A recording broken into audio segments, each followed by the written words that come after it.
Hello everyone and welcome to the Constructive Criticism Network. This network is here to help you improve at Magic the Gathering at every level. From Pauper Leagues to Top 1000 Mythic, we've got you covered. If you want to hear the entire network, head on over to our sponsor at PureMTGO.com, where you can hear each and every show, each and every week, and check out their sponsor, MTGO Traders, and tell them that the CCMTG Network sent you. Now sit back, enjoy the show. From YouTube, podcasts, and more, here's this week's episode from ConstructiveCriticism.com.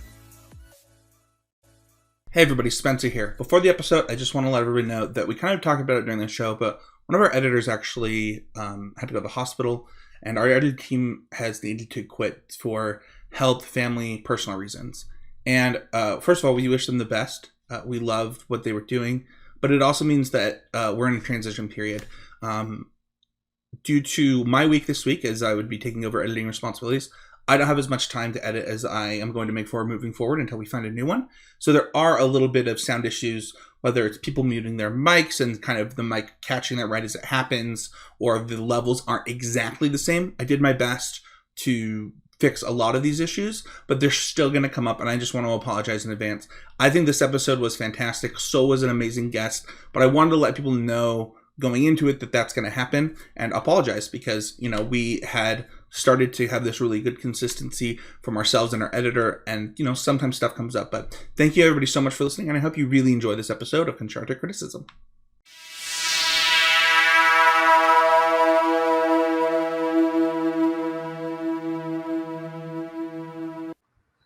Hello everyone, and welcome to the 420th episode of Constructed Criticism. I am your host, Mason, and I'm joined by two co-hosts today. I'm going to ask them a little question so y'all can get to know their voice of what's their favorite ice cream. And Abe, what's your favorite ice cream? My favorite ice cream, Mason, is mint chocolate chip. It's so good, especially when it's green. Heck yeah. Spencer, what about you? What is your favorite ice cream? My favorite ice cream flavor is technically only a Ben Jerry's flavor, and it's American Dream. But since that's not like a normal ice cream that flavor, counts. Oh, okay. I was going to say Moose Tracks. Moose Tracks is up there for me, too. You're allowed to have a favorite that's a little harder to get, a little exotic, if you would. Sure. You know? Yeah. I'm a cookies and cream guy. I know I don't always answer these, but I'm pretty strong about cookies and cream. I like mint chocolate chip. I'll go for a good Moose Track, but cookies and cream is goated. It's the best there ever was. I think those are like literally the three best ice cream flavors, so I'm really glad that that's the three we ended up with.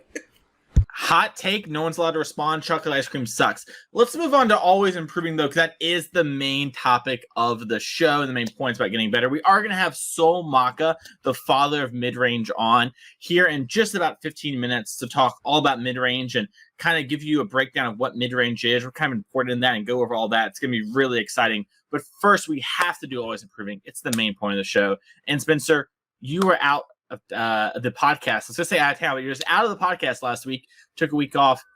So let's have you go first. What was your always improving?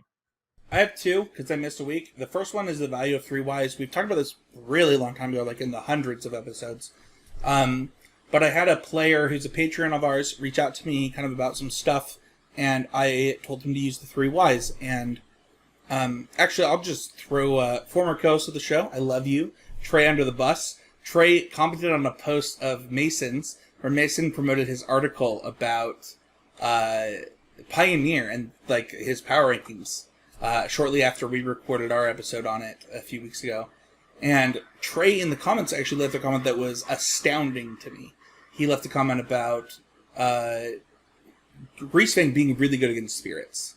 And the 3 Ys experiment, WYS, that I did with this person was actually about that. It was like, you know, why is it such a good matchup for spirits, being literally its best matchup in the format?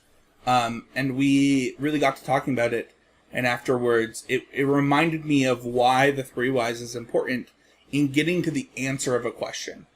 Where instead of having to do a ton of the work, you can actually get to an answer from somebody that might know the answer really well. And the 3 Ys is something that I believe strongly in. If you're not familiar with it, you ask why 3 times, or each answer that you're given, you ask why again, to get them to the actual point of the problem. And what you're trying to find is the problem and get the solution. And the way that you do that is asking why 3 times. And it was a huge moment for myself and the person that I was doing this with.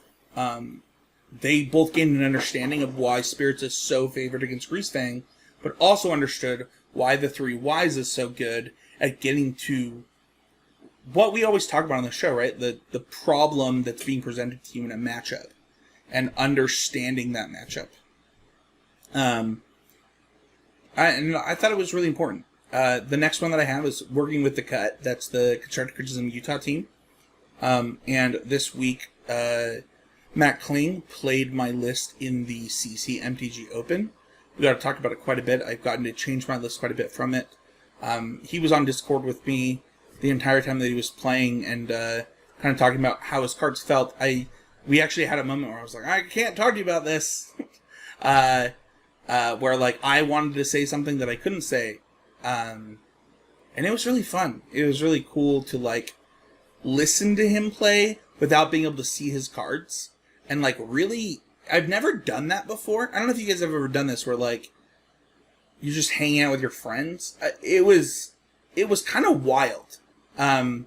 As the person that was running the tournament, I couldn't see Matt's cards and I couldn't talk to him about his plays, and I just got to listen to his reactions playing my 75, and it was really interesting. And then afterwards, we got to do kind of like a deep dive on like cards that he thought were good, cards that he thought were bad, and honestly, like just working with this new team that I talked about a few weeks ago has been really refreshing for me. I do a lot better and really focus better in these type of situations.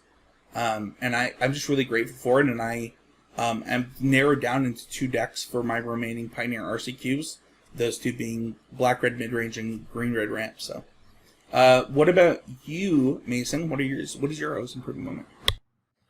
My always improving moment comes from playing in this modern 10K this past weekend.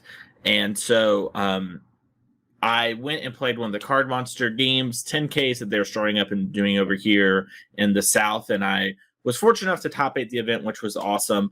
But going into it, I was really using the event as a testing ground for the NRG in St. Louis that I'm playing in, I think, 2 weeks from now. Time is flying. But it's an event that's a team event. And so I was really trying to experiment with the 4-color stuff and see, like, okay, how much can I like sort of inbreed for having 2 specific matchups, and then making all my choices about that, and then working towards that, and versus like giving up things to the field. And that's where the always premium will come from, is where it's like, okay, if I build with the singular, well, 2 goals really, but the singular goal of beating these 2 decks, right? So I want to be pre-boarded for the mirror, and I want to be good against Murktide Region. How do I accomplish that goal while still having a deck that is not just like some amalgamation of cards that isn't actually good? And working through that process and trying to figure out, like, okay, where can I overlapping cards and have them in my main deck where maybe typically before I wouldn't do these sort of things and play this sort of way. So like, for an example, in the list I played for the 10K, I played Traverse the Ulvenwald, where typically I have been sort of more proponent for the Eternal Witness Ephemerate package. And the Traverse the Ulvenwald not only makes my deck more consistent in the mirror, so I make sure that I do my thing and I have my Emrakul that's in my main deck more often, it also makes it so that I can find my Solitudes for Murktide more, right? So that's like me edging that way. And then I was like, okay, well, what am I going to do if I fall behind where these Murktide players successfully set up Murktide with 2 counter spells, right? And sort of the long game. It's like, oh, well, I can play cards like Supreme Verdict in my main deck, and it'll be good against these 2 matchups. And luckily, that's also a card that beats just a lot of other decks in Modern.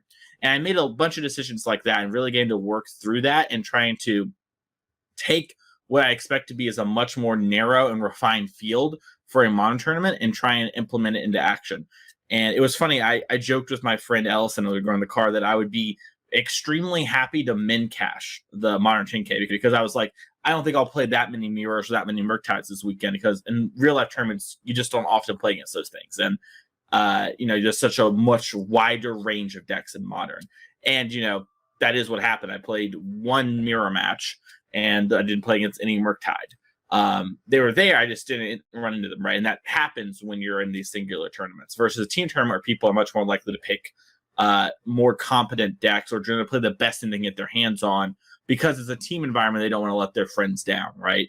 And so really sort of building and exploring that. And I haven't finished. I'm not like feel like I'm satisfied with my deck. I don't even feel like my deck was that good that I played this past weekend. But getting that first steps in this journey, I think is really a big improving moment for me, because it's trying to solve a different problem that is so counter to how I normally approach things, which is how do I be as generally good as possible, and then I'll shore things up in the sideboard, or I'll pick my battles here and there. So it's a really interesting moment.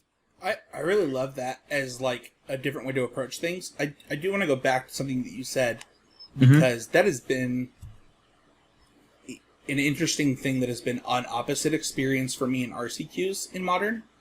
And I don't know if that has to do with 50-person RCQs versus, however big your 10K was, but I played against 4-color 3 times in the Swiss at my last RCQ. I didn't get to talk about the fact on this podcast because I missed it, but I just top 8 in my last RCQ, lost in the semis, and I played against 4-color 4 times with Murktide. And the only loss that I had to it was in top 8. And I don't know, I think that something you said, I think it was last podcast, it was either last podcast or 2 podcasts before that, where you talked about understanding your expected meta.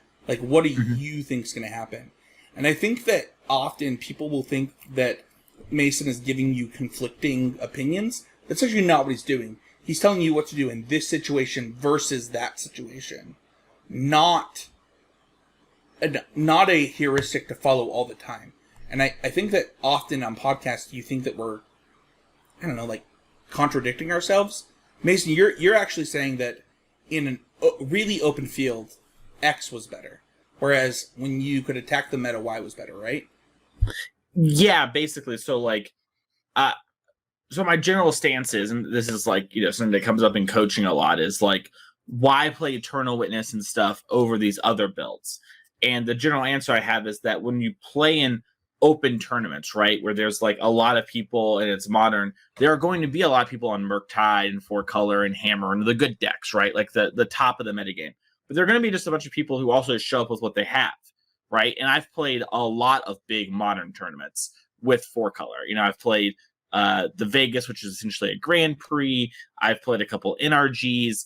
I've played these Card Monster game events now. I've played, TCG Con in Louisville. I've done a bunch of different big events, with big cash prizes.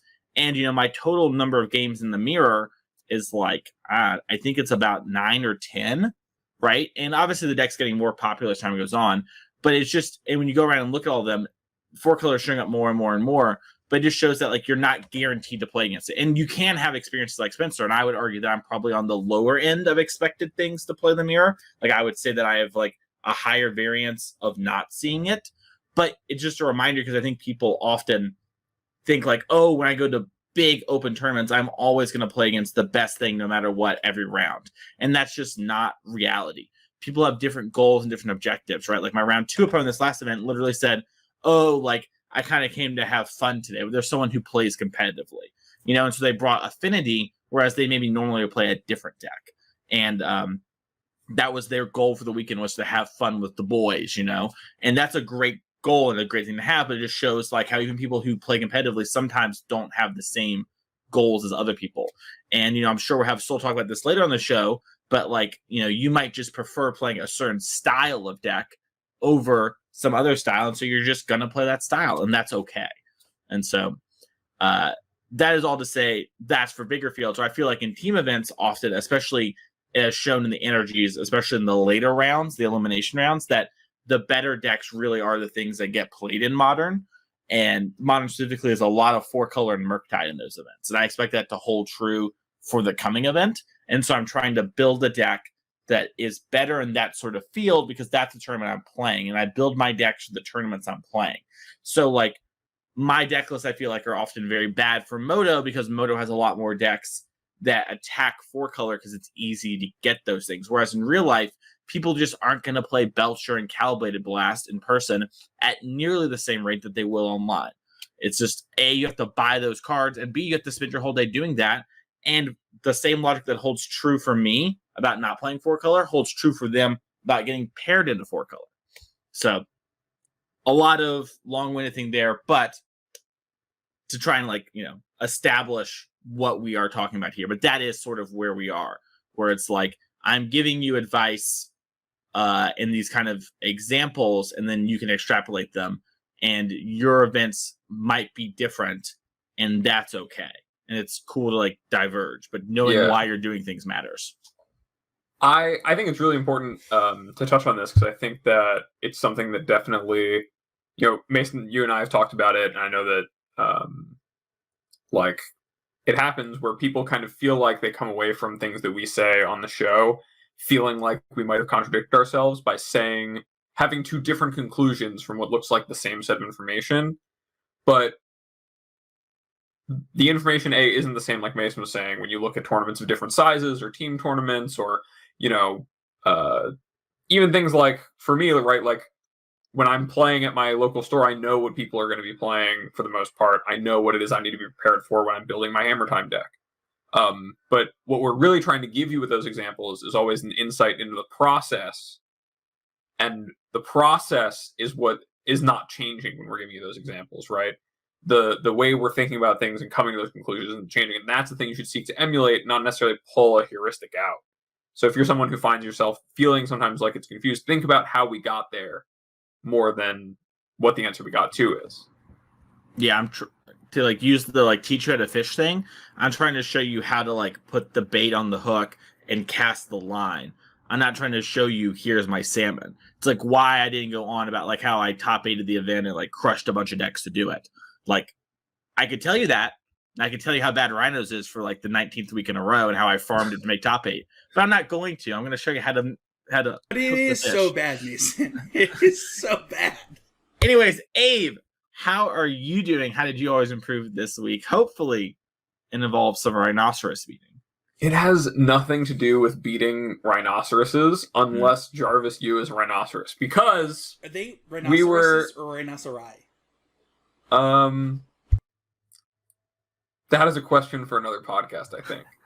Anyway, my always improving moment comes from it was actually just yesterday. I had come to Sunday and been like, I need to think about what it is I really did to improve this week. And I asked Jarvis while we were cube drafting, like, if there was something in his process that he thought I could start adopting.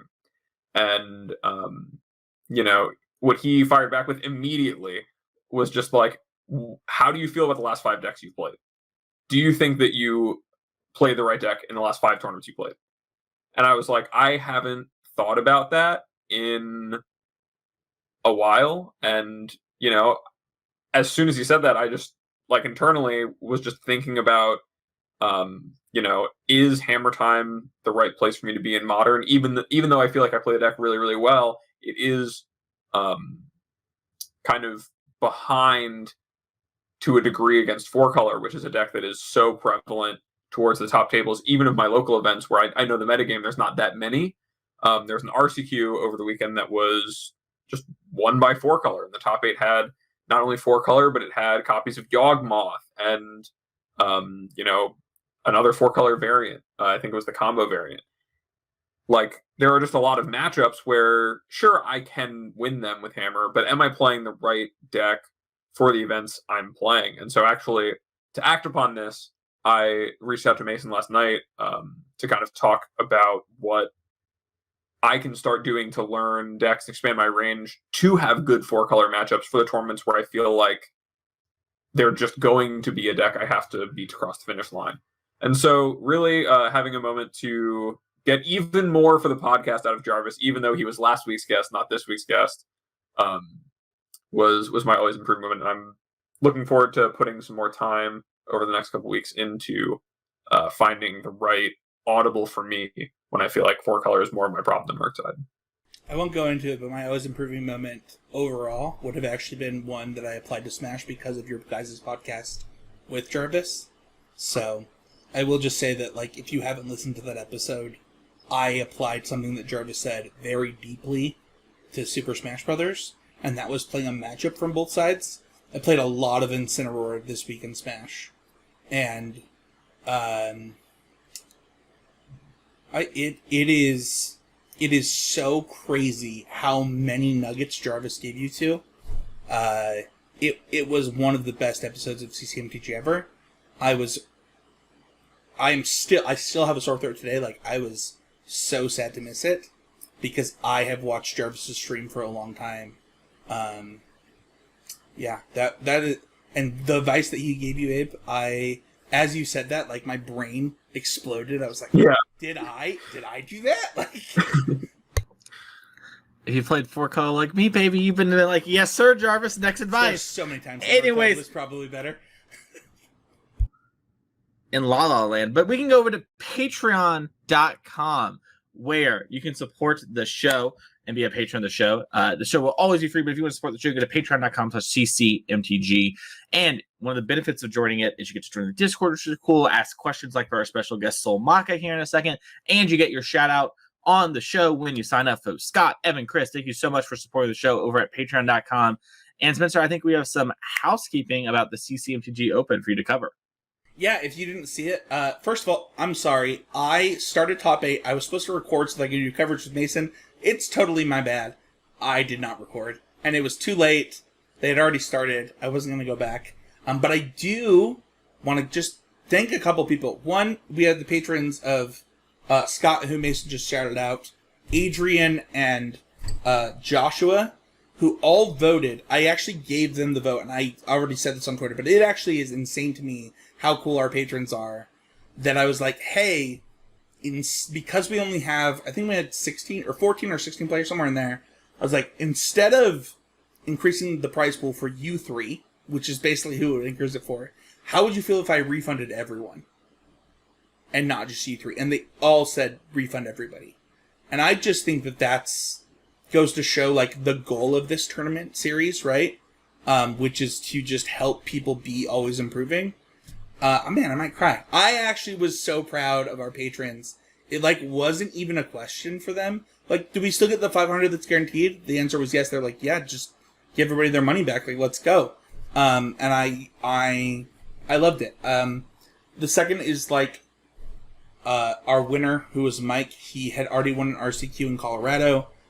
He did a winner's interview. It's up on YouTube. I thought his interview was great. You should check it out. He goes really deep into green-black devotion. And then just a thank you to everybody that showed up. I know that personally, like, I had 3 of my teammates in this tournament. They all made top 8, and it was a total blast to talk to all of them. It is... We'll do one again next quarter. We'll do one every quarter that we are sponsored by King Grid Lehigh. So come show up. There were a lot of always improving moments for us. And just huge shout out to our sponsor. Like, gglehigh.com is the best place to buy Magic cards if they're in the US. They don't ship internationally, which I actually knew and forgot to mention every time we did the podcast. Still, our second place winner was still from Brazil, found a way to, he had somebody locally that could help him out, and, like, I don't know, I really appreciated the community, the awesome people that reached out after the event, and honestly, like, I'll let you guys talk about it for a second, but just, our patrons are amazing. I just loved it. Yeah, it was great to see everyone come out and do that sort of thing. Also, we have heard you when it comes to, like, we know some people really like Moto, some people really like Arena, and it's one of those things where, we're just going to have some events on Moto, we're going to have some events on Arena, and those sort of formats. So we love everyone that came out and support this, and we will have events that are like, Historic, Explorer, Standard, that sort of thing. Those will come down the line. We haven't figured out exactly what the next format is, but we have heard you. I did get feedback from the people playing, Mason and Abe, and I'll say this live on the show. Like, people really liked that our format was the format of the RC. I think that it is pretty likely that the next one will be standard, just because the next format is standard. But I will agree with Mason, like, at some point, like, 3 people reached out to me. They're like, hey, I had already qualified for the RC, and I played in this tournament because it was a chance to, like, practice, where we actually don't get that because of the way that it works in the US. So I don't know. I also just appreciate the feedback. Yeah, and I also want to just follow up with that if you are a patron who played the event, didn't play the event, even if you're not a patron, if you're a listener who knew the event was happening, didn't play it, we would love to hear why you did play it, why you didn't play it, what would make you more interested in it. You know, if you have any ideas as to what would make our events be better for you, we want to hear those so that we can make this something that's even more fun, even better, able to, you know, keep on giving you guys really good competitions to play in. This one was awesome, especially as one that we really kind of put together on the idea that Pioneer was hopefully going to be something we wanted to play because of the RC, and it has come together that way that it sounds like people really like that. But yeah, so just give us that feedback. It really makes it easier for us to give you the things you want when you tell us what you want. So 100%. And speaking of giving people what they want, let's start talking to Soul. And now it's time for our main topic. We have a special guest for this episode, the Godfather of Midrange, the man that kind of rocked the world in some ways when it comes to it, and that's Soul Malka. Soul, thanks for coming on the show to talk about Midrange today with the listeners. Pleasure to be here. Soul, if someone is maybe newer to Magic and doesn't quite know you, how should they know you besides kind of being the guy that kind of innovated and pushed forward the idea of what a mid-range deck is, and where might they know you from Magic in general? Because your name and the verbiage The Rock is one of the few things that has carried on. So I think that legacy is pretty cool to hear listeners to hear about and kind of know that lore for the game. Yeah, well, that's, for sure the number one thing I'm known for. I originally played the deck back in Urza's Saga Mercadian Mask Standard, which goes back to late 99 through most of 2000. The deck became better known as an extended deck. Since, the standard version was centered around Phyrexian Plague Lord and Deranged Hermit, but the best known version of it, where it really kind of took off and became part of that format's meta, was extended circa late 2001, when I was 18th at the Pro Tour New Orleans with it, and then Mike Stilnick, who's a Hall of Fame Magic player, a month later played 59 out of 60 card for card and won a Grand Prix with it. So that's awesome. kind of, yeah. Where does the name The Rock come from? Because, current days we would have a cool name like The Rock. It would be like green, black, mid-range, right? So why is the deck called The Rock? For listeners, and this they know kind of the lore behind it too. How'd you come up with that name? Okay, the original build with the Deranged Hermit and the Plague Lord, the Hermit, of course, brings into play 4 Scroll tokens. And between being a 1/1 creature and having Echo of 5, the Hermit tends to die a lot. And I have recursion effects in the deck, Diabolic Servitude specifically, which is kind of a poor man's recurring nightmare, which had rotated out by then. So I would bring back the Hermit, making more scrolls, just amassing a very wide board. The Brock, this was his heyday as a pro wrestler, and he had a ton of catchphrases, one of them being millions, and the crowd would respond, and millions and millions of Rock's fans screaming the Rock's name. The Rock would pause, and the crowd would chant, Rocky, Rocky. So the Hermit was the Rock, the squirrels were the millions after you recurred them a bunch of times. So that's where it all came from. And over time, the millions part got dropped because it was no longer focused around the Hermit, but the Rock part stuck. Awesome. With it today, 22 years later. That's awesome. I love that because of, that sort of in-joke / pop culture thing at the time is carry on becomes synonymous with Magic. It really shows like the age and the lore that Magic has, that not many games can have something like that. That's something that is truly special about our game and something that's truly special about the history of this. I actually was going to ask Abe and Soul, as the fellow boomers on the show, is there another deck other than Sly that holds their name anytime the quote-unquote archetype pops up? It's just those two, right? It's like Green, Black, Rock, and Sly? Well, there are other decks like all the combo decks that are named after breakfast cereals, such as Fruity Pebbles or Tricks, except those happen to involve specific cards. Like Fruity Pebbles, that only means, Enduring Renewal, Goblin Bombardment, and a 0-drop. Tricks only means Illusions of Grandeur plus Domain. There is no way to keep making Pebbles decks or Tricks decks. Sly, just refers to an aggressive red deck with a mana card. So that's in basically every form. Yeah. I think the only exception might be Drago. I think the big 3 archetypes have their kind of they're kind of like names that they go by they've transcended time and history. They're just what they are. Much like the big three of anime, the big three of Magic: Drago, Sly, and The Rock. I love it. Well, so if you're, we have you on here because you are kind of like the godfather of this mid-range strategy, and mid-range is one of the more nebulous and kind of weirder archetypes. When you're pitching it to somebody who's just starting to play Magic, you tell them like what an aggro deck is, and that word kind of has some connotation to it, right? It's like, oh, it's aggressive. And if I tell you about a controlling deck, they're like, oh yeah, I'm trying to like dictate how things go. But what is like a mid-range deck, and what kind of breaks it down, especially when you're kind of thinking of it from your perspective, Saul? Well, yeah, aggro and control are kind of easier to define simply because aggro has to be the beatdown in just about every matchup, whereas control has to be the control in every. That's why they are what they are. Mid-range is more adaptable.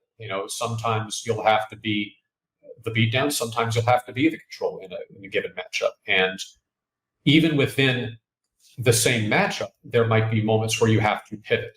Like just because you're playing, I'm playing against an aggressive deck, I've got to be the control. There are moments you have to pivot to kind of close the door quickly. So mid-range is harder to define just because there is no one card type that has to be in there. For instance, like control has to have, sweepers are almost always in there. Control almost always uses blue for counters, although there have been exceptions like mono black control. Aggressive always has a cheap curve of creatures, a ton of 1 and 2 drops. Whereas mid-range, maybe it uses some light permission, maybe it uses discard, maybe it uses neither. Naya decks that might have Stoneforge Mystic or things like that. So it's much harder to define. But the flexibility, I think, and the ability to be the control or be the beatdown, depending upon the matchup, I guess, is one way to kind of quantify it. Mm-hmm. Yeah, so that flexibility of card choice and the ability to like adapt your game plan in the sideboard is kind of like, is that sort of defining characteristic, right? And it's one of those things that makes mid-range. And so I guess one of the things that I have a question for you on about this to kind of delve in this topic a little bit is when you're building your decks, how often do you build them with like a whole 75 in mind, and then from there you build your sideboard from the 15 cards that are in the deck? Or is that something that you don't really do when you're looking at it? And is that something that changes also, week to week or event to event when you're playing those sort of things? I know you play a lot of, 1Ks and 2Ks in your local scene, but you also, you'll go out to things like DreamHack Dallas or whatever, And so how does that change from place to place?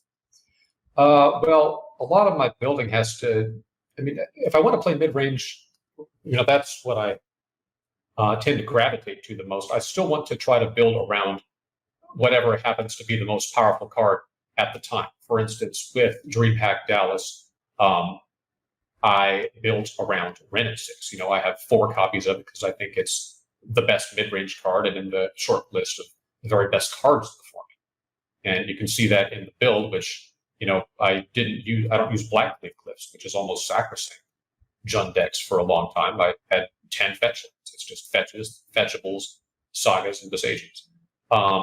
Previously, during the pandemic, I had a few deep runs on Magic Online, which included qualifying for a Pro Tour with a traditional Black-Green Rock deck that ran Luris, but Luris in the main. I ran 3 of them.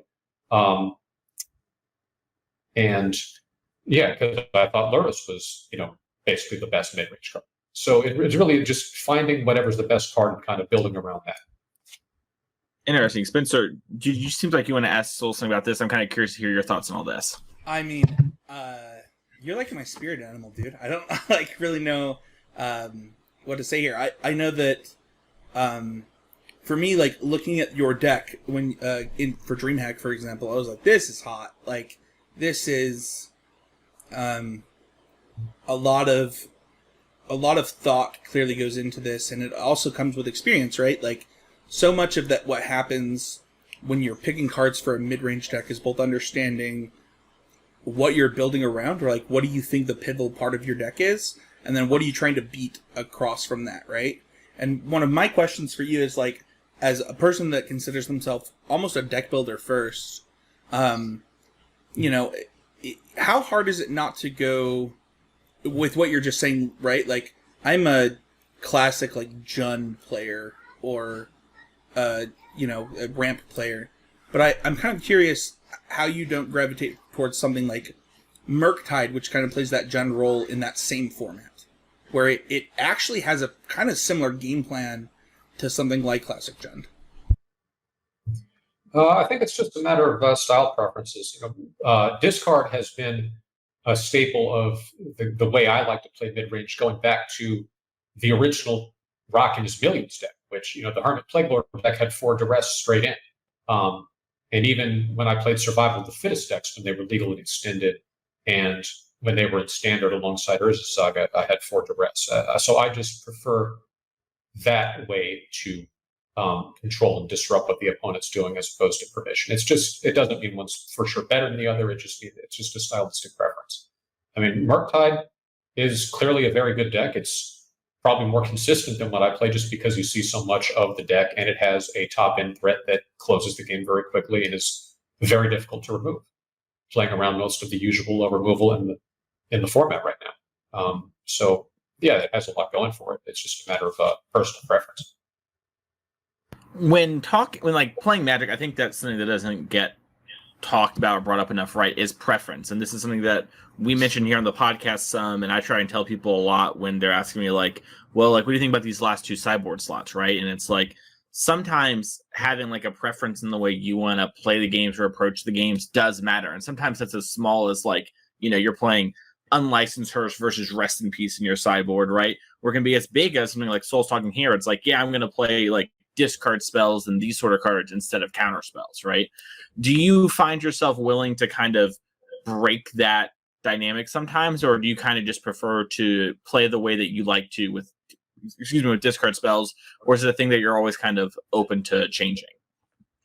I am open to adapting, and I've had to in some shallower formats like Explorer, Historic, where I've pursued more of a proactive plan there, and still they've been black decks, so they've had access to Thoughtseize somewhere in the 75. Okay, it's interesting. So when you're looking at mid-range decks, we kind of have a couple things that we were kind of curious to hear you talk about and kind of go over because they seem like they're important. The first one is a mana advantage, right? And how trading your cards up on mana. When you're looking to build your mid-range decks, how often are you hyper-focused on like the mana curve itself? Because I know that for DreamHack Dallas, where you ended up getting second, in case listeners don't know, you lost to a very handsome gentleman in the finals. But your deck was a little bit bigger on the mana curve in some aspects compared to decks. But there were also other mid-range decks in that top 8, other Jund decks that had way more 3-drops than you. So how focused on having a mana advantage with your cards are you when you're building your decks and thinking about mid-range decks? Well, this deck, it's low curve because the 1 mana cards and 2 mana cards are so good. Rackman is just exceptional at that one, and Inquisition, Thoughtseize, and all the best removal, most of it or much of it is at 1. Between Bolt and Push. So I know the person I beat in the semis played some things like Reveteer's Charm. I don't know. Let's see. I have only a Tracker and K Command as far as 3-drops. And the Tracker is in there because of its synergy with Rin and Fetch lands. So I mean, I'm always looking to play the most efficient cards possible. That's why I was so thrilled when something like Fatal Push got in, because before that, Black Green really had to play 2-drops for removal, which puts you at a disadvantage when you're facing an aggro deck full of 1-drops. You're just always trading down the mana. So yeah, I mean, it's certainly always on my radar to play the most efficient cards possible. Okay. When you're playing some of the shallower formats, you mentioned like Historic, Explorer. If you end up playing Standard, do you look towards like the mana stuff there, or is it more kind of like how you mentioned with the like when you're building your game plans, or you're just looking to maximize what everything is the strongest thing? Like, how do you kind of differentiate like when to do mana versus strongest thing, right? Because Lurrus is like very strong, right? And like you could still, if Lurrus wasn't banned, like if it was only banned as a companion, you could still play Lurrus, right? Like, would that be something you lean towards over Ren, which is maybe a little weaker but more mana efficient? Well, with something like Standard, I think Standard so much of the time has been around finding the best cards and just building around the best cards. Of course, in any, as you get into broader formats like Historic, synergies start to matter more because there are going to be more powerful cards. Some of them might be current and Standard, but others will be older. So synergies start to matter more. I think you can build a more synergistic deck with broader format. But for Standard, I'm looking to identify and build around the best card. Gotcha. Can I ask? Yeah, thank you, Mason. I actually want to ask about this because I think that so often what happens in Standards is it actually starts out as this like aggressively slanted or controlling slanted or mid-range format, right? Where like the best card is a X card, right? Where it's like whether it's Chariot or whether it's Goldspan Dragon or whether those are like some recent examples, right? But additionally, what ends up happening so often is that if mid-range ends up happening in Standard, people go bigger and bigger and bigger, right? They scale up. Mm-hmm. When do you think in those type of formats you think it's appropriate to actually scale down? Yeah, if mid-range is the best thing, then certainly the ideal way is to go over the top. We've seen that with cards like Gargaroth, or even an extreme example, Ugin the Spirit Dragon back in Khan's era. I guess it just depends upon the cards. Like what is the best? If someone wrote an article about this, was it Ari Lax perhaps? Like if all the 4-drops are just so much better than all the 3-drops, then you want to be playing the 4-drops. I think this was a Lucas Xiao article on Abzan Aggro, for what it's worth, at the time that you were actually talking about, where people were going big with Ugin the Spirit Dragon, and his team actually went small with the 2-drops in the same Abzan deck, if I'm not mistaken. Is that the article you're talking about? I was talking about a much more recent article. Oh, okay, sorry. We were talking about cards like Adeline that are out now, but are the 4-drops just better? Yeah. So it really, especially when you're talking about Standard, it depends upon the relative power levels of the cards that happen to be out at the time, as far as whether you're better off going small or going big. So I feel like what makes mid-range kind of hard to conceptualize sometimes is, right, like unlike aggro or control, where they're kind of existing towards the edge of the spectrum of how you can build your deck and your game plan. We've talked a lot here about, finding the best cards and playing those. It's easy to talk about, but, is there a process? Is there something you gravitate towards as far as like what is the best kind of card? What is the best card that you're looking at when you're looking to build a mid-range deck, when you're looking to explore what you can do between the lines? Is there like some sort of aspect of those cards that really draws you and says, oh, this is something that I can kind of build both sides of the game plan out from? I think the cards I've gravitated toward the most in mid-range decks, at least in the era I've been playing Modern, which is about mid-2010s onward, is just sources of repeated value. Like prior to MH2 finally forcing me to, get off Black Ring, I was on Black Ring for so long with 4 copies of Dark Confidant. I felt like that was, obviously it's fragile. And again, we're talking about a few years before Ren 6 came out. But if it lives, you just get 2 cards a turn. That's extremely powerful for 2 mana investment and then no mana each turn to get cards. All that matters is you have to either kill your opponent before your life runs out or find some other way to offset that, whether it's Skuz or Kalitas. And I think that's carried forward into the mid-range decks I've built since getting away from the traditional rock shell of Bob, Tarmogoyf, Liliana, and Vale, building around Luris, whether it was straight in, and granted Dark Confidant was still in that deck, but Luris just struck me as another value engine. It can do something very similar. With Mishra's Bauble, it's draw a card every turn. And then once Luris got banned and I couldn't use it as a companion or anything else, that role is now occupied by Ren 6, which effectively gives you a card every turn. So sources of value, something that can get you a free card every turn, is something that stands out to me as where I want to be when playing mid-range deck. No, Go on. no, you go. You go. I was going to say, I feel very advantaged playing against other mid-range decks that don't have random. Like I'll meet black red or black red splash white or whatever, and if I have random, they don't. When I sit down, I feel like even mid-range proficiency aside, I feel like 80% or better to win. I have to ask this question, as 2 of my last 3 RCQs are Pioneer, where like green red feels like the legitimate best deck in Pioneer, where you have game against everything in Pioneer. I don't know how much you've played this, Soul, but like I've never played a mid-range mirror where I was the green player and didn't feel favored against like the black-red player or whatever. Like if there's green in my mid-range deck, I feel substantially favored against the non-green mid-range decks. And I'm actually curious if this is something you've thought about in Pioneer.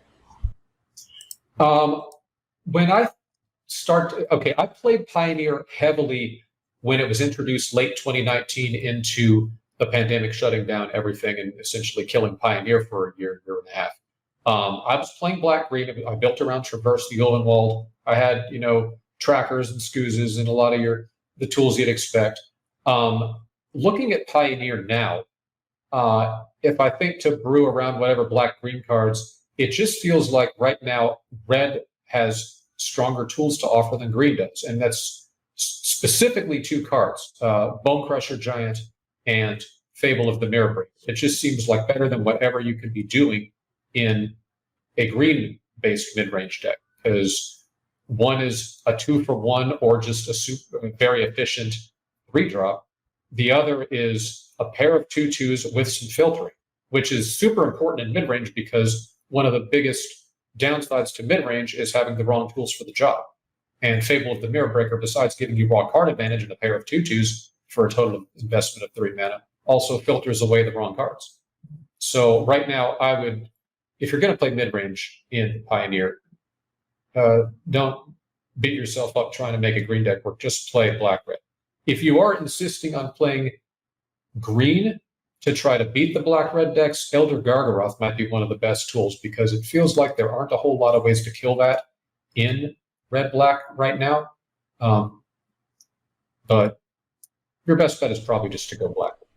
That's a great answer. The 2 decks that I'm considering are green-red ramp lists that we'll talk about probably, that we actually have already talked about here on the show before you came on, but and then black-red's the other one, and I actually think your answer was perfect. I think that what black-red is doing is, and the 2 cards that you mentioned are the 2 cards that I would mention. So great answer. It's interesting because one of the last things we wanted to kind of talk about before getting into some more general wrap-up stuff is the closing speed of a deck, right? I think one of the real strengths of Black Red and Pioneer is that it has pretty efficient beaters. Like, has a couple of 2-mana 3/2s. So, I would say your average power of your 3 drops is about 3. Like Fable the Mirror Breaker, like you mentioned, is 2 2/2s, right? So it's like sometimes it's 4 power, sometimes it's 2, depends on how you look at it. You got Bone Crush, you have Graveyard Trespasser, but you have like a decent amount of pressure that actually ends the game and allows you to kind of take these minimal advantages you have from getting them off game plan and then close the door. Is that something that you value in a mid-range deck often, Soul? Or is that something that you feel like is so like format to format when it comes to like ending games and closing games out? You certainly want to have a good closing speed, because there are some, I look at Burn. I think of that as a matchup where every turn you give them on average is 2 damage. So, their average draw is worth about 2 damage, counting the lands. So you certainly want to be able to close quickly, and you want to have the efficient threats to do that. It's an important part of how you build your mid-range decks. If you're just going to have a bunch of cards that you're up, but you're not really closing, that's not good enough. Mm-hmm. So I guess one of the last things I want to kind of ask you here before we open up to some Patreon questions is, why play mid-range? Like, if you're someone who's listening to this and you're, trying to figure out what kind of deck you want to be playing, where you're unsure, maybe like in the format like Pioneer or any other format, and maybe kind of just some general like, well, should I be playing a mid-range deck or not? Why would you play mid-range, and what would be kind of the selling point / the thesis behind it? You have a lot of decision trees to it, probably more than you have with many other strategies like some aggro decks, and you'll be able to find lines to win from a variety of situations. And also, typically when playing mid-range, you won't lose to a single card. The more linear your deck is, while you get more free wins, the flip side of that is you find yourself losing to one single unbeatable card, whether it's Leyline of Sanctity or Rest in Peace or Collector of, whatever it is. So fewer auto losses, even if you also have fewer auto wins, and bigger decision trees. If you're skilled, if you're proficient, that can be rewarding. Awesome. Well, we have some listener questions from the patrons, and you can support the show by going to patreon.com/ccmtg, and by going there, you could have asked Soul questions or asked future guest questions, just like we did with Jarvis last week. Yeah. So our first question, we're going to use the one from YouTube first here. Is what are important questions that you ask yourself while piloting mid-range decks? This comes from Renctos92. What questions do I ask myself when piloting a mid-range deck? I guess the speed of the matchup. Is this a matchup where how do I fetch in the matchup? It might be sequencing my land drops. How much life can I afford to lose if I have effects that are going to cost me life? What matters in the matchup? What is the most threatening thing I need to stop? How can I lose? Which is important for any player to think about in any matchup, whether it's limited, whatever. How do I lose? Or, how do I win? What cards is my opponent likely to side with? Does that make anything in my deck potentially useless? For instance, a lot of the time, I'll find myself siding out one of my 3 sagas against decks that are likely to have some kind of moon effect. So, how can I counteract what my opponent is likely to do? Like when I would play against Death and Taxes a few years ago, when that was more of a thing, I would often side out all my Tarmogoyfs. And do I have something to bring in if I'm going to take all these out? Is another question to contemplate in your sideboarding. In that case, yes, I did. I had Plague Engineers and Kalidas. So always having a plan in case one of your linchpin cards is useless. I love that answer. I think that it goes into what this podcast has talked about for a long time. The next question comes from Chase. He asks, people love this archetype, and he capitalizes love. People really love this archetype.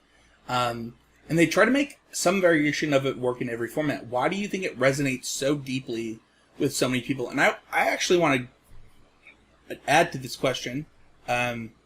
Specifically, why do you think that, green-black gets on that level of, mono-black? Not just mid-range, but why is the Soul Malka version of mid-range so deeply ingrained with people? I think mid-range broadly might appeal to people because with control, they think, okay, maybe this is too big brain. Maybe, I don't want to have to play 45-minute matches every round.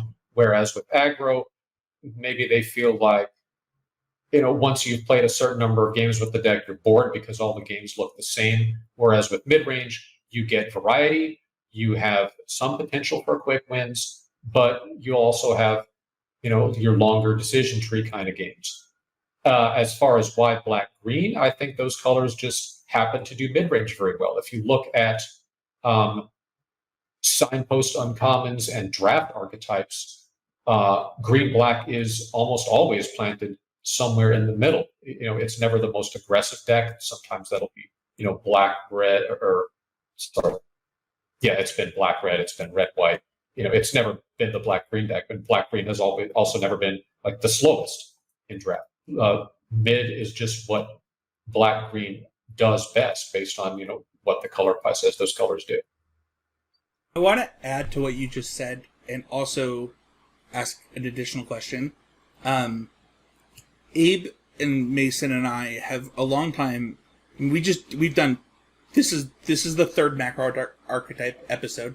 It's not really that because this isn't part of our series, but we pretty strongly took the stance that aggro was the hardest, control was the easiest, and mid range actually was in the middle of difficulty. Do you subscribe to that?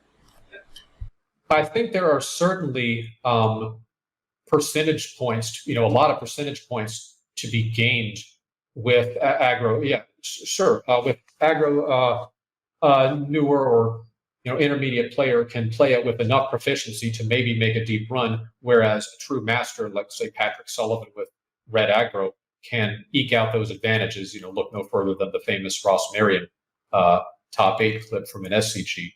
I haven't played very much control. I've more often, if I have defaulted to aggro or control in a format I'm less familiar with, it's been something like red aggro. So I think control of the 3 macro archetypes is the one I'm least qualified to speak much about. So yeah, I'm really not sure whether to agree or disagree with the idea that it's easier to play.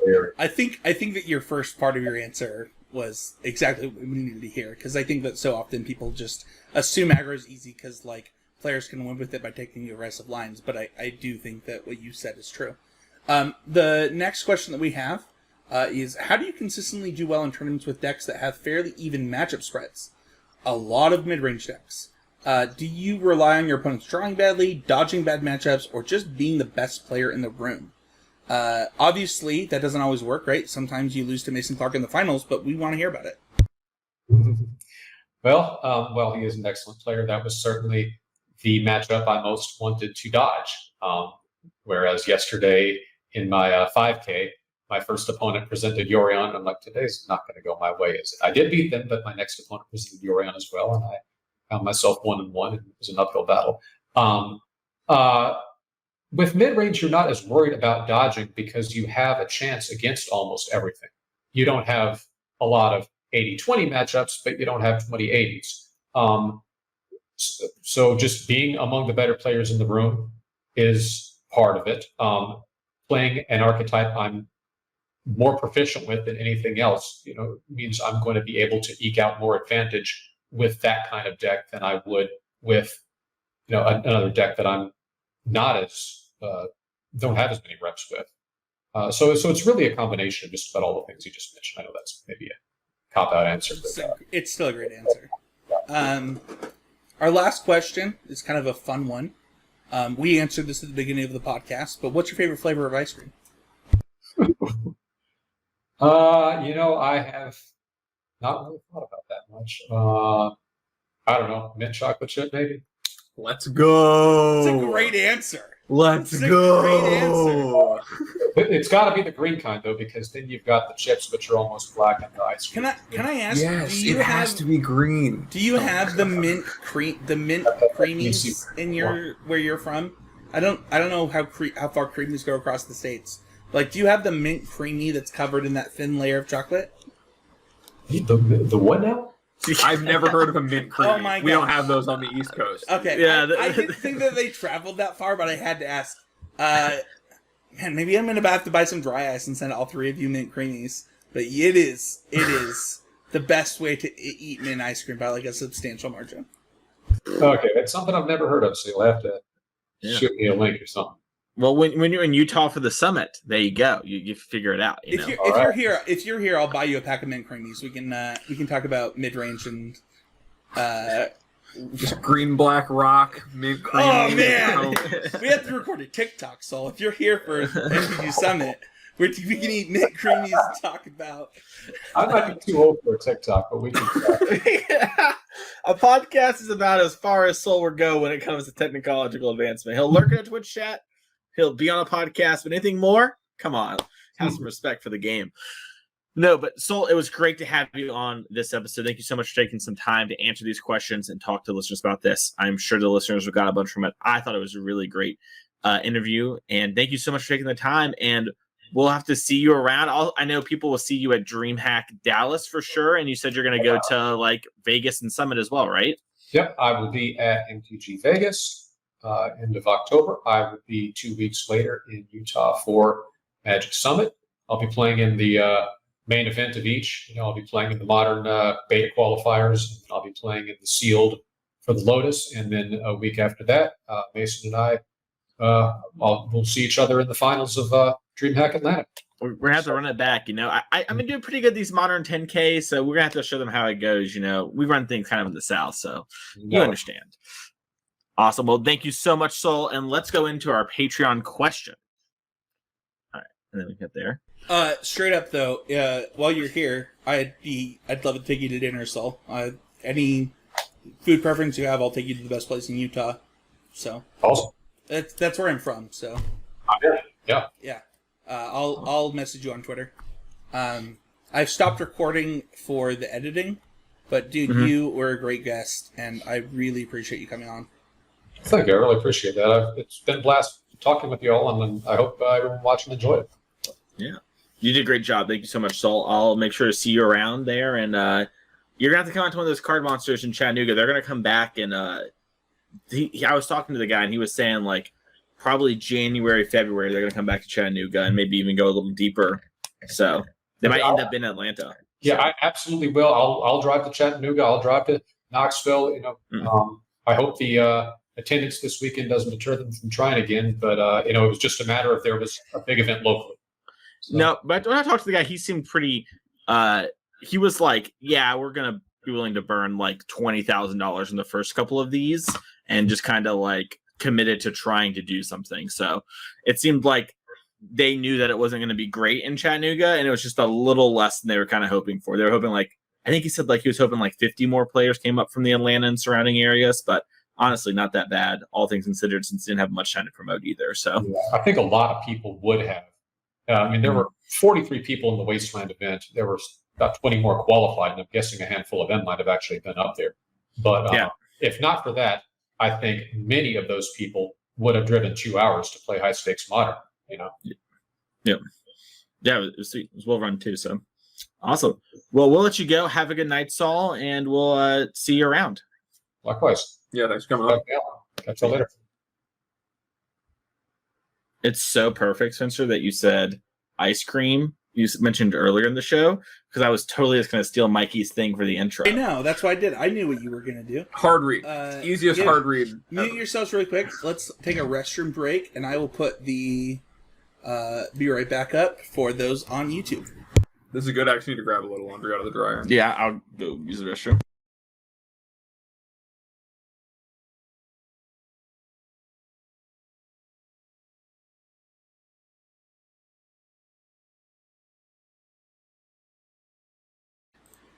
That's going to do it for our main topic today. It was great to have Soul on. It is time to do our Patreon question. Once again, if you want to support the show, go to patreon.com/ccmtg. The show will always be free, but you got to ask Soul some questions there. You get to ask us some things, get your shout at the beginning of the show, and part of the Discord community where there's a lot of talk going on about Mod and Pioneer and all those sort of formats. It's really exciting. Our Patreon question this week is actually one that was kind of posited to Soul that I thought would be interesting for us to talk about, but we kind of let Soul have his time with it. And it's, how do you consistently do well in tournaments with decks that have a fairly even matchup spread? In parentheses, a lot of mid-range decks. Do you just rely on your opponents drawing badly, dodging bad matchups, or just being the best player in the room and skill diffing your opponents? And I think all of us play decks that are, been mid-rangey enough in our life to kind of cover this sort of question, or have, maybe some polarizing matchups. So, Spencer, I'm curious what your kind of first thoughts on this question is. I love playing decks with polarizing matchups, and I'll talk about why. So I've been playing a lot of Murktide. In fact, we just talked to Soul. Maybe it was actually before we talked to Soul that I talked about this, but I was just crushing 4-color with Murktide at my last RCQ. And I think that you have to be pretty confident to do what this person just said, to be the best player in the room and just best player people out. But additionally, even if you're going to try to do that, you have to have a plan. You don't just get a best people out of nowhere. People have gotten a lot better at Magic. And you actually have to have a game plan. When Michael was the host, we talked about how a game plan is better than no game plan. For example, I just bored out my reg events on the draw against 4-color.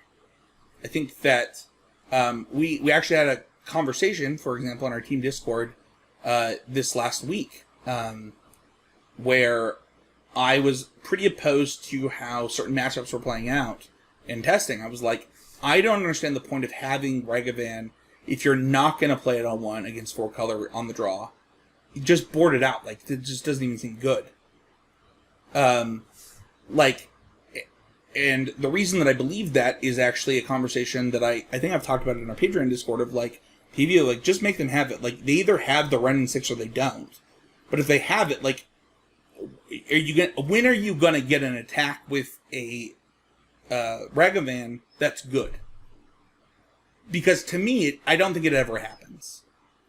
And I think that it's understanding, like, even if I'm wrong there, which I could be, understanding that that's my belief and how I'm going to prepare for the matchup and how I expect the matchup to play out means that I have a leg up on my opponent if they don't have that level of understanding of how the games will play because of the consistency of my deck.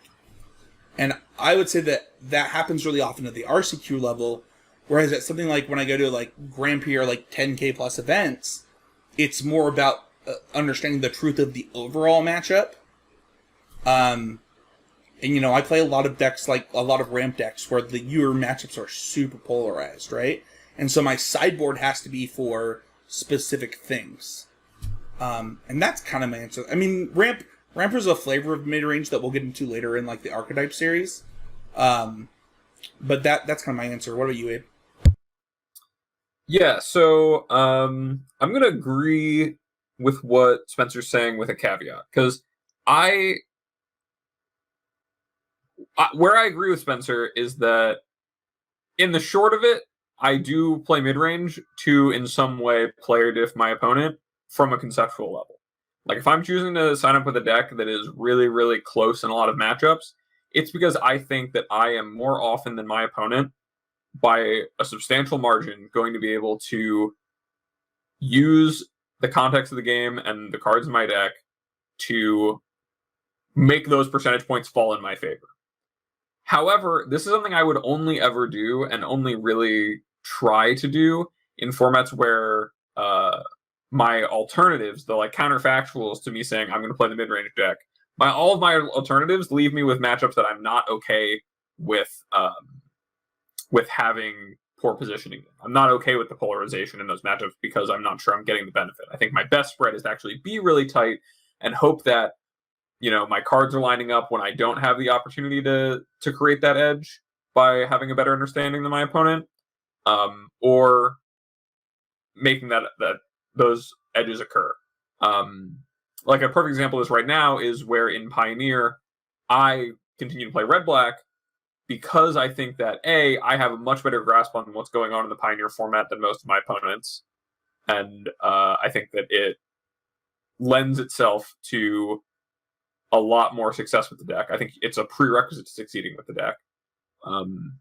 And two, I think that all the other decks are too exploitable in comparison to black-red. And so by playing the deck that I think is not exploitable, I'm forcing my opponent to engage in having a plan for me when my deck is very versatile. And then I think that my cards often enough are powerful enough or line up well enough to win the matchups where I am naturally unfavored. So yeah, I would say that in short, it's player diff, but in long, player diffing is a lot of work and a lot of planning. And like Spencer said, it's about winning on the conceptual level and stuff a lot more than just being like, oh, I'm really good at Magic, so I'll win. You know, it's about having put in the time to plan around how you're going to make sure that when it's a matchup that could be somewhere between, you know, a little unfavored and a little favored, you're doing the things that make it a little favored every time they come up. Yeah. Mine kind of, I'm similar in that sort of vein where it's like, I mean, it's interesting, right? Like, you could argue that the 4-color deck I played this weekend is the mid-range build of it, right? And kind of is. Where, like, it is the mid-ranging lean to the 4-color piles. And a lot of the time, I think that I sort of gravitate towards playing the deck that I think will give me the best chance to win. So when kind of talk about like how do you consistently do well in tournaments with decks that have fairly even matchup spreads, is I think you're kind of picking them on weekends where, like these two mentioned, conceptually it's a little better than even. And so you're going into these weekends pre-prepared and ready to go, and you kind of expect things and believe things to be better than even if conceptually they are even on the aggregate of the field at large. You're like, well, this I don't believe to be true for here, where this is still like the best thing given everything. And so it's why I feel like for a long time, people shied away from mid-range, or inversely, they also leaned on mid-range for too long at certain periods where they thought it's like, oh, I can always play with people, right? Which is like not true.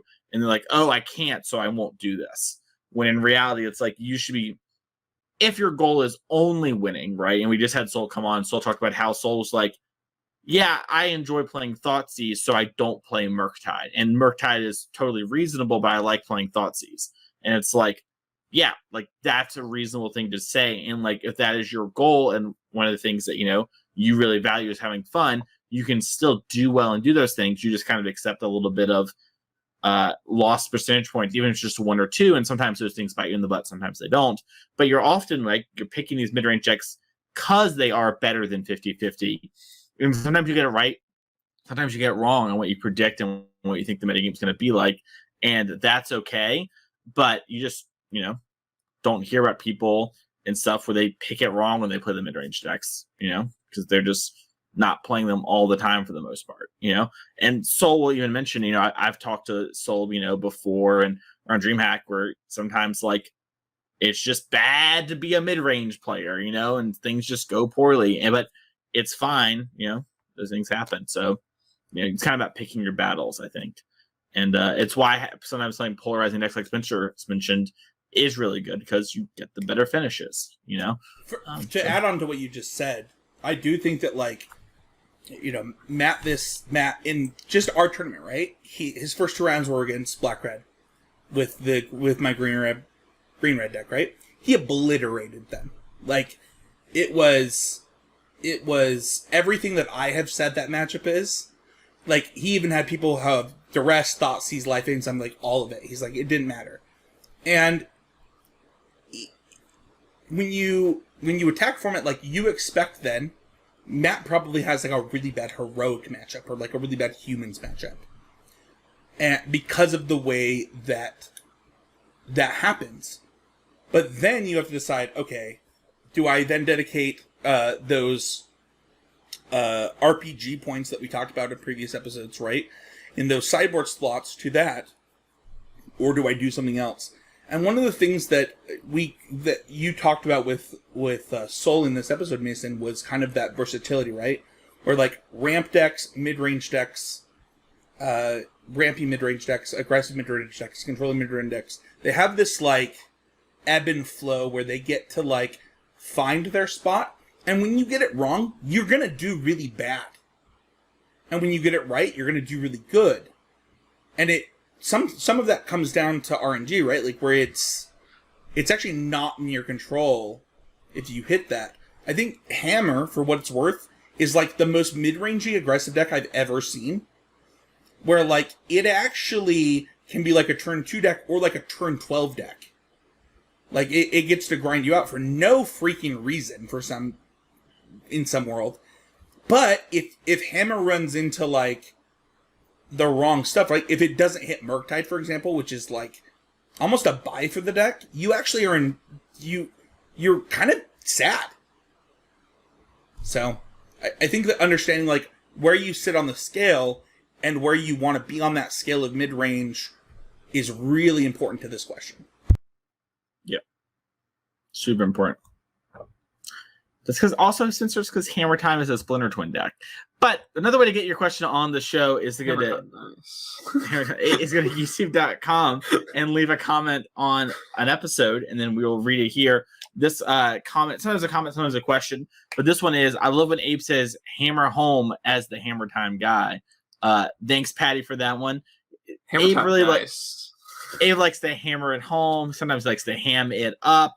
You know, there's just a lot of different range of hamming and hammering that Abe does. It was funny, because when you were talking about the Traverse version of 4-color, I was like, alright, if Hammer's like Splinter Twin aggro mid-range, is like, and Traverse is like mid-range, because like, it's so funny, because the deck is called 4-color control, but it's like, not that.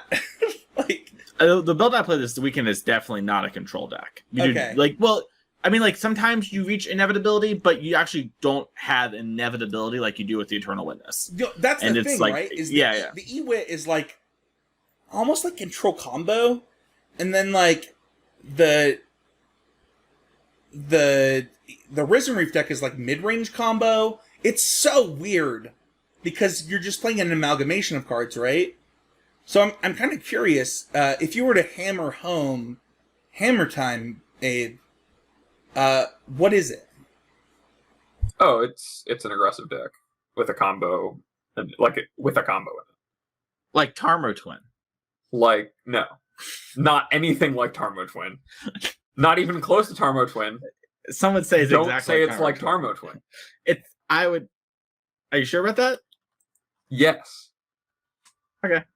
I'm absolutely sure about Let's that. say that he's hammering that point home. You know, Hammer Time is like a fine wine. It just gets better with age. Anyway. That's going to do it for the questions on the show. If you want to find us, you can head on over. Sorry, let me cut that out there. You can hit that, Spencer.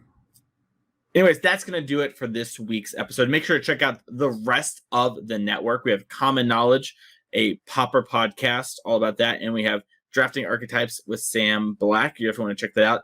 If y'all didn't know this, spoiler previews, start next week for Dominaria United, which means we have rotation for Standard, which means we have to do our Goodbye All the Standard episodes, which is a reminder for me to y'all right now. And it means new cards, might mean new shakeups. How exciting. That all starts next week. So you're not going to miss those things. And in fact, those formats there. You want to make sure to support the show. If you want to do it in a way that doesn't cost money, you can do that by subscribing, reviewing, and sharing with your friends. All of those things really help us to grow the podcast. And if you think there's something of value, do that. And if you want to leave feedback for the show, you can do that as well in the comment section, or maybe get your question read on the show. If people want to find us individually, Spencer, where can they go to find you? You can find me at Spencer13H. You can find me every other week at Neat Pod, and every month on Smash Through. And then this week, probably around the time that this episode comes out, you can find me on Mythic Cast on the Constructive Criticism Network, where I will be talking to Mythic Michaela on her RCQ win. Special bonus episode. We haven't done the podcast in months and months and months, but we've talked this week, and I'm so proud of her. Huge shout out to her. It's pretty easy to be down on yourself in Magic, and Michaela, just a couple weeks ago, it might have been just last week, was tweeting about how she didn't feel like she was meeting her own expectations of herself in Magic. And one of the reasons I like podcasting with Michaela so much is that we're so much alike. And right after realizing that, she kind of put her nose to the grindstone and immediately won her next RCQ. I love Michaela. She's like one of my closest Magic friends at this point. Like, that's how fun it is to do a Magic podcast with her. So look forward to that episode. But yeah, that's where you can find me. Abe, what about you? Find me over at twitter.com/morenothings. DM still open for coaching on Hammer Time, which apparently now I've done the thing I hate and allowed myself to be branded as a one-trick player for, but I'll be fixing that. Like I said, I'm always improving. But I will be I do offer coaching in all formats, across all sorts of decks. I would love to help you. Hey man, had I known you earlier, you totally would have coached me on Bant Company, which would have been part of our mid-range episode had we not had a guest. So I can coach you on a lot of things. Just know that, listener. Mason, where can they find you? Yeah, definitely check out A for Tarmo Twin Coaching. You can find me over at twitter.com at Mason E. Clark. You can find me each and every week over at Card Kingdom, where I write about Magic every week there. This week it's about why you're losing in Modern. So you want to make sure to check out that article when it comes out.